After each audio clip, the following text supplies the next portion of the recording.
नमस्कार, मैं आपके साथ खुशबू सिंह। स्वागत है आपका युग चरण में। चलिए शुरुआत करते हैं बुलेटिन की। 6 पहियों और 26 किलो वाले प्रज्ञान रोवर का वीडियो इसरो ने शुक्रवार को शेयर किया। इसने गुरुवार को चंद्रमा की सतह पर घूमना शुरू कर दिया।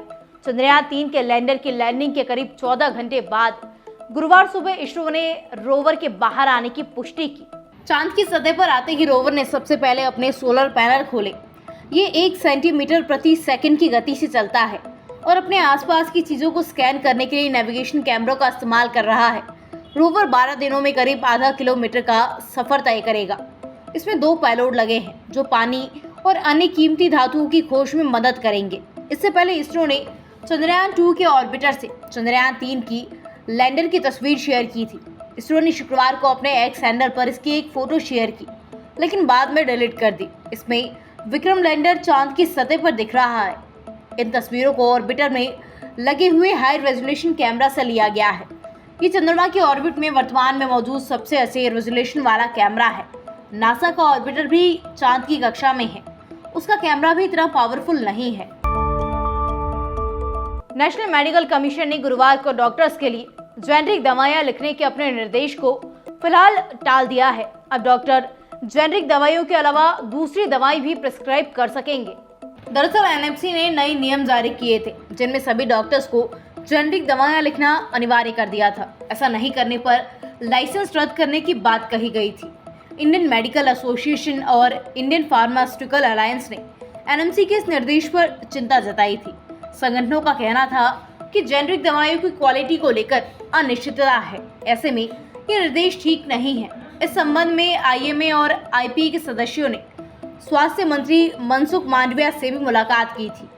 एनएमसी ने कहा था कि देश में लोग अपनी कमाई का बड़ा हिस्सा स्वास्थ्य पर खर्च कर रहे हैं, जिसमें बड़ी राशि सिर्फ दवाओं पर खर्च की जा रही है।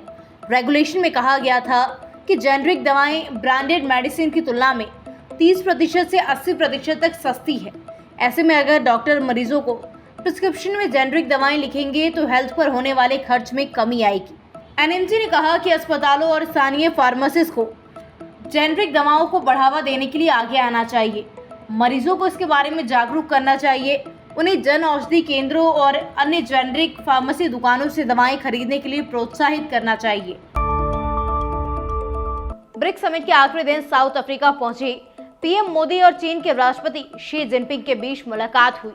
चीनी विदेश मंत्रालय ने इसकी पुष्टि की। साथ ही ये दावा भी किया कि बातचीत की रिक्वेस्ट भारत की तरफ से आई थी। चीन की फॉरेन मिनिस्ट्री के हवाले से बताया कि मीटिंग के दौरान चीनी राष्ट्रपति जिनपिंग ने दोनों देशों के बीच रिश्ते बेहतर करने पर जोर दिया। चीन के विदेश मंत्रालय ने कहा दोनों नेताओं के बीच कैंडिड और इंडेप्थ बातचीत हुई। इस दौरान राष्ट्रपति जिनपिंग ने शांति और विकास के लिए अच्छे संबंधों को जरूरी बताया। साथ ही उन्होंने सीमा विवाद पर दोनों देशों की तरफ से सही अप्रोच होने की बात कही, जिसमें शांति बनाई जा सके। प्रधानमंत्री ने कहा कि सीमा पर शांति जरूरी है ताकि दोनों देशों के बीच संबंध सामान्य रहे। दोनों नेताओं के बीच तनाव कम करने के लिए उपयुक्त अधिकारियों के बीच चर्चा पर सहमति बनी। वहीं मीडिया रिपोर्ट्स के मुताबिक चीन की तरफ से पहले एक द्विपक्षीय बैठक की अपील की गई थी, जिसके बाद मोदी जिनपिंग में ये अनौपचारिक मीटिंग हुई। इससे पहले समिट के आखिरी दिन दोनों नेता प्रेस कॉन्फ्रेंस से ठीक पहले बातचीत करते हुए नजर आए थे। कॉन्फ्रेंस के बाद मोदी और जिनपिंग ने हाथ मिलाया। बाद में फॉरेन सेक्रेटरी विनय काना ने बताया कि मोदी और जिनपिंग इस बात पर सहमत हुए कि लद्दाख में सैन्य तैनाती कम की जाएगी, तनाव को कम किया जाएगा। भारत की G20 अध्यक्षता के तहत trade and invest minister meet Jaipur में 24 और 25 अगस्त को आयोजित की जा रही है।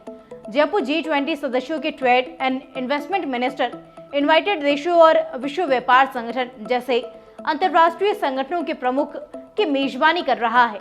गुरुवार की शाम G20 सदस्य देशों, आमंत्रित देशों के ट्रेड मिनिस्टर और इंटरनेशनल ऑर्गेनाइजेशन के प्रतिनिधि मंडलों और प्रमुखों के लिए जयपुर के आमेर फोर्ट में रात्रि भोज हुआ, जिसमें मंत्री पीयूष गोयल के साथ राज्यपाल कलराज मिश्र, मुख्य सचिव उषा शर्मा, IAS गायत्री राठौर सहित कई प्रशासनिक अधिकारी शामिल हुए। डेलीगेट्स को राजधानी कल्चर से भी रूबरू करवाया गया, जिसमें अलग अलग जगहों से आए 150 से ज्यादा कलाकारों ने प्रदेश की लोक कला और संस्कृति की छटा बिखेरी। राजस्थान के प्रसिद्ध कालबेलिया, गैर नृत्य, बहुरूपिया, मशक वादन, कठपुतली नृत्य, कच्छी घोड़ी और अलग अलग बैंड ग्रुप और अनेकों लोक कलाकारों ने समूहों ने विदेशी मेहमानों का स्वागत किया।